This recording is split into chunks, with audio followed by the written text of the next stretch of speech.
Picture this: a towering red and black fortress rising from a reclaimed gasworks site beside the bustling Rio waterfront. Flames of passion, the roar of nearly 80,000 fans, and a home that's truly Flamengo's own.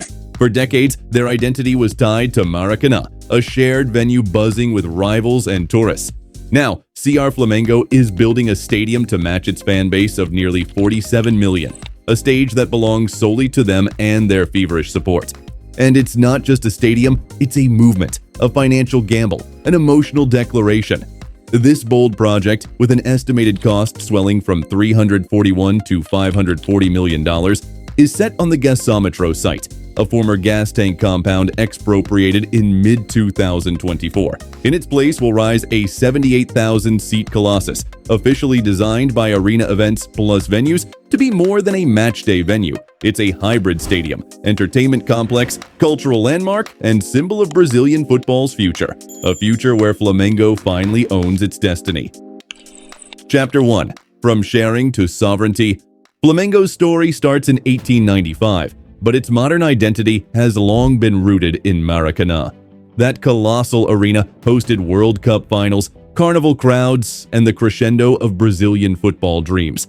But it was never theirs. Sharing ticket revenues, facing scheduling conflicts, and living with an oval layout that pushed seats far from the field, Flamengo didn't have control. Then came sporting success. Libertadores wins in 2019 and 2022 turned flame into blaze. More fans packed stadiums, attendance soared, pressure mounted. The club wanted its own home, designed for football, built for Flamengo, paid for by Flamengo. And in 2022, they targeted this Gasômetro site, nestled along Porto Maravilha's canals and industrial bones. A symbolic land of transformation, where city meets sea and history meets opportunity. Rio's mayor stepped in. 2 years of legal struggle, a court battle with Caixa Econômica Federal. The site, plus legal red tape, was eventually expropriated and auctioned in July 2024. Flamengo's lone bid, just over $25 million, won the day. A few extra millions secured final agreements. That gesture cemented city and club unity, a vision of an owned stadium rising from a formerly polluted industrial zone. By redefining Porto Maravilha, Flamengo promised urban renewal, hotel growth, jobs, tourists, nightlife. The local economy that pretended to wake would now have a pulse the size of a public stadium. Chapter 2. The Vision Unveiled. Late 2024 brought the moment. Renderings arrived, designed to stun. The stadium, about 60 meters tall, higher than either Camp Nou or Santiago Bernabéu, would have a vertical, stacked layout drawing inspiration from Bernabéu and Dortmund's Signal Iduna Park. A compact bowl, seats angled nearly 10% closer to the pitch than Maracanã, and a roaring Norte stand behind one goal designed for choreographed completists and standing singers. The stadium features a 360-degree LED screen inside the bowl and massive LED facades on the exterior totaling over 6,000 square meters. A museum and megastore will sit within, alongside premium boxes, sky suites, and a rooftop walkway offering panoramic views of Rio. Architecturally, this is stadium as showcase. Inside, fans will feel close to the pitch. Outside, the structure becomes a glowing canvas, reminding the city every night that this is Flamengo's home. Chapter 3. The economics behind the dream. A $540 million price tag makes this Brazil's most expensive stadium. To finance it, Flamengo is using multiple revenue streams. Naming rights valued at $270 million over 20 years, pre-sale of premium seats, including 1,000 perpetual season seats and 5,000 5-year seats, plus 28 luxury boxes totaling $18 million. Additional funding comes through selling construction potential certificates, generating $90 million, and the club will raise capital via land sales in its Gávea training complex. The math is bold. Repayable over decades, but bankable through guaranteed naming rights, seat sales, and urban development gains.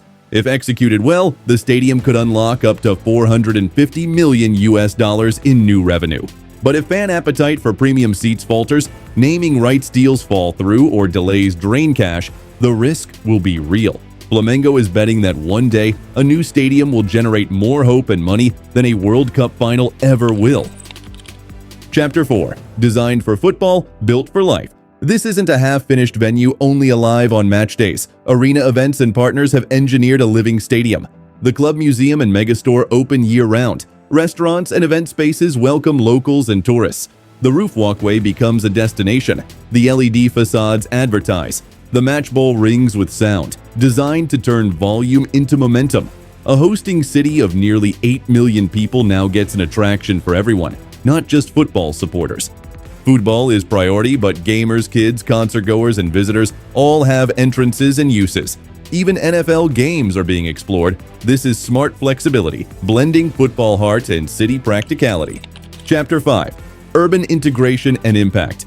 Porto Maravilla's transformation was already happening. New stadiums, new trains, new museums, but this is different. It's the soul. The Northwest Zone had lacked cached purpose. Now Flamengo's new home becomes its catalyst. Rio's urban planners talk of better traffic, better use of public transport, a link to Gentileza Intermodal Terminal, one trigger for metro expansion, another for hotel growth, another for local jobs, construction workers to cleaners to tour guides. Studies estimate $950 million added economic activity across a decade.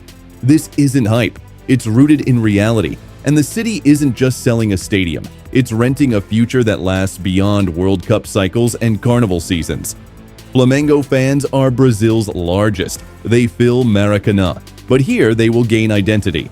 The North Stand, called the Gerald, will mirror Borussia Dortmund's Yellow Wall. One level, vocal, cheap tickets for the most passionate. No seats, pure standing, and 16 decibels louder than other stands. The goal is to capture old mass support in a new form. The club promised affordable general areas. They spoke of integrating working-class tradition in a modern structure. The risk is alienation, but the payoff is authenticity. Fans feeling this is for them, not just investors. That emotion is being built into concrete and carbon steel. Chapter 6. The timeline. Land was secured in mid-2024. Preliminary designs circulated by late 2024. A formal architectural competition is pending 2025. Groundbreaking expected in 2026, subject to permits, environment surveys, soil remediation. Construction spans 2027 to 2029. Club plans a grand opening on the 15th of November, 2029. Flamengo's 134th birthday. 3 years of dusty work, cranes, foundation pouring, finishing touches of seats, facades, LED arrays, and city integration. By the end, a team that still plays at Maracanã will step into its own monument, and fireworks will light Rio's skyline. Chapter 7. Risks and realities. No mega project is without challenge. Legal disputes over expropriation have been resolved, but similar issues could emerge with environmental permits. Inflation, currency swings, commodity prices may drive costs above budget. Naming rights may falter in global markets. Premium seat demand could peter out in economic downturn. And the global football market is fickle. The club must maintain on-pitch success to cool air ticket fears. It must deliver the stadium while competing in Libertadores and Serie A. It must balance commercial pressure with fan loyalty. If any of that breaks, if debts swell without cash flow, if construction stumbles, if support dries up, the dream could slip into burden. This stadium matters not just to Flamengo, but to Brazil and South America. It signals a shift. If world-class clubs can own and monetize their grounds, they can step off shared rent, limited facilities, last-minute bookings. They can create revenue, control design, own identity. Other Brazilian giants, Fluminense, Palmeiras, Corinthians, are watching. If Flamengo succeeds, others may follow, creating a stadium renaissance across the continent. Flamengo's project blends passion and pragmatism, showing how football heritage can be preserved even as stadiums modernize. It's a blueprint that honors Maracanã memories while using them as a springboard to something bigger.